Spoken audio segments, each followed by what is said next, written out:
അച്ഛൻ്റെ ഒരു വൈറലായിട്ടുള്ള ഒരു പ്രസംഗം ഉണ്ടായിരുന്നല്ലോ, കേരള ക്യാമ്പസ് മിനിസ്ട്രിയിൽ അച്ഛൻ നടത്തിയ ഒരു പ്രസംഗം. അവിടെ വെച്ചായിരുന്നു അച്ഛൻ കാർലോ അക്വിറ്റീസിനെ കേരളത്തിലെ യുവജനങ്ങൾക്ക് അച്ഛൻ പരിചയപ്പെടുത്തിയത്. അപ്പോൾ അതിനകത്ത് അച്ഛന് തമാശ രൂപേണ അച്ഛൻ പറഞ്ഞൊരു കാര്യമുണ്ട്. കാർലോ അക്വിറ്റീസ് വിശുദ്ധ പദവിയിലേക്ക് ഉയർത്തപ്പെട്ട് കഴിയുമ്പോൾ നമ്മൾ വിശുദ്ധനോട് പ്രാർത്ഥിക്കുമ്പോൾ വിശുദ്ധൻ നമുക്ക് സ്വാഭാവികമായിട്ട് തരുന്ന ഒരു മറുപടി ഉണ്ടാവും, പീസ് ബ്രോ. അതായത് ഭാഷയൊക്കെ മാറാൻ പോവുകയാണ് എന്ന് അച്ഛൻ പറയുകയുണ്ടായി.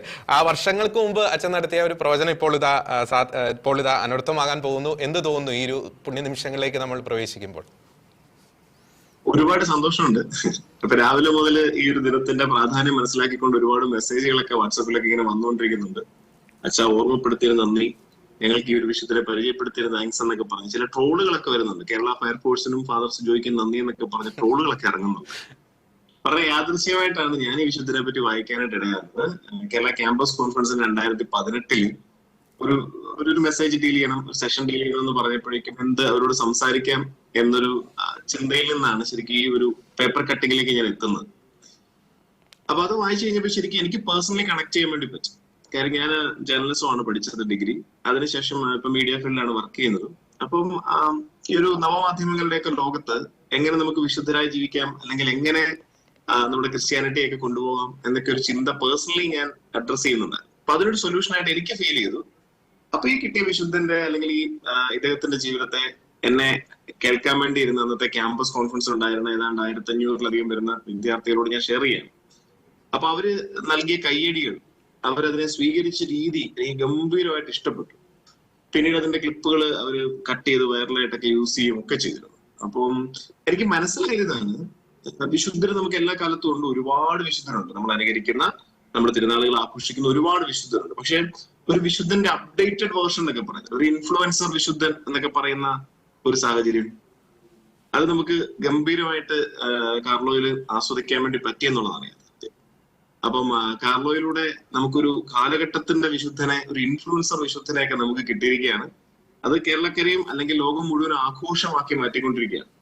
ഇത് അപൂർവങ്ങളിൽ അപൂർവമായ ഭാഗ്യം എന്നൊക്കെ പറയുന്ന കണക്ക് മാതാപിതാക്കൾക്ക് സ്വന്തം മകൻ വിശുദ്ധരാകുന്നത് കാണാൻ വേണ്ടി പറ്റുന്ന കാഴ്ച, ഇത് യുവജനങ്ങൾക്ക് മാത്രമല്ല പാരന്റ്സിനും ഗംഭീരമായ ഒരു ദിവസമാണ്. തങ്ങളുടെ മകനെ വിശുദ്ധനായി കാണാൻ വേണ്ടി നിൽക്കുന്ന പാരന്റ്സിന്റെ ഒരു ഹൃദയവികാരമുണ്ട്. അതുകൊണ്ട് ഇത് യുവജനങ്ങളുടെ വിശുദ്ധം മാത്രമല്ല, കുടുംബങ്ങളുടെ വിശുദ്ധനായിട്ട് അദ്ദേഹം മാറുകയാണ്, ഇൻഫ്ലുവൻസേഴ്സിന്റെ വിശുദ്ധനായിട്ട് മാറുകയാണ്, മില്ലേനിയൽസിന്റെ വിശുദ്ധനായിട്ട് മാറുകയാണ്.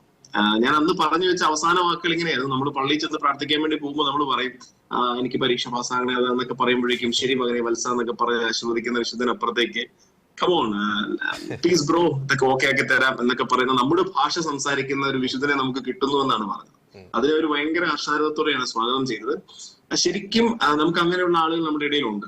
ഇപ്പം ആനിനെ നമ്മുടെ തൊട്ടു മുമ്പ് ആനാണ് സംസാരിച്ചത്, നമ്മൾ കേട്ടതാണ് ആനിന്റെ സംസാരം. ആൻ രാഷ്ട്രീയത്തിൽ വളരെ സജീവമായി വർക്ക് ചെയ്യുന്ന ഒരാളാണ്. വിദ്യാർത്ഥി രാഷ്ട്രീയ പോരാട്ടങ്ങളിലൊക്കെ ആനിന്റെ ശബ്ദവും പ്രസംഗങ്ങളും ഒക്കെ നമ്മൾ ഗംഭീരമായിട്ട് കേൾക്കുന്നത്. അതോടൊപ്പം തന്നെ ആൻ ഒരു ഗംഭീരമായിട്ട് പ്രാക്ടീസിങ് ക്രിസ്ത്യനും കൂടിയാണ്. അപ്പൊ ആ വാല്യൂസിനെ പറ്റിയിട്ടാണ് ആനിപ്പോ ഷെയർ ചെയ്തത്. ആനിനെ പോലെ ഏത് മേഖലയിൽ പ്രവർത്തിക്കുന്നവരാണ്, രാഷ്ട്രീയത്തിലായാലും സിനിമയിലായാലും ഏത് മേഖലയിലായാലും 21ാം നൂറ്റാണ്ടിന്റെ എല്ലാ സാധ്യതകളിലും വ്യവഹരിക്കുന്ന യുവജനങ്ങൾക്ക് വിശുദ്ധരാകാൻ സാധ്യതയുണ്ടെന്നൊരു കൺഫർമേഷൻ നമുക്ക് കിട്ടിയത് കാർലോയിലൂടെയാണെന്ന് നമുക്ക് വേണമെങ്കിൽ പറയാം.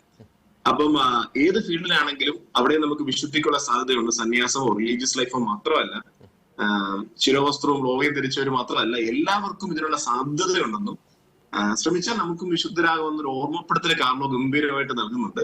അതുകൊണ്ട് കാർലോയെ നമുക്ക് ആഘോഷിക്കാം, ഈ കാലഘട്ടത്തിന്റെ വിശുദ്ധനായിട്ട് നമുക്ക് ആഘോഷിക്കാം. ഒരുപാട് സന്തോഷം, എവിടേക്കോ കാർലോയെ ഓർമ്മപ്പെടുത്താൻ നിമിത്തമാകാൻ കഴിഞ്ഞതിൽ ഒരുപാട് സന്തോഷം.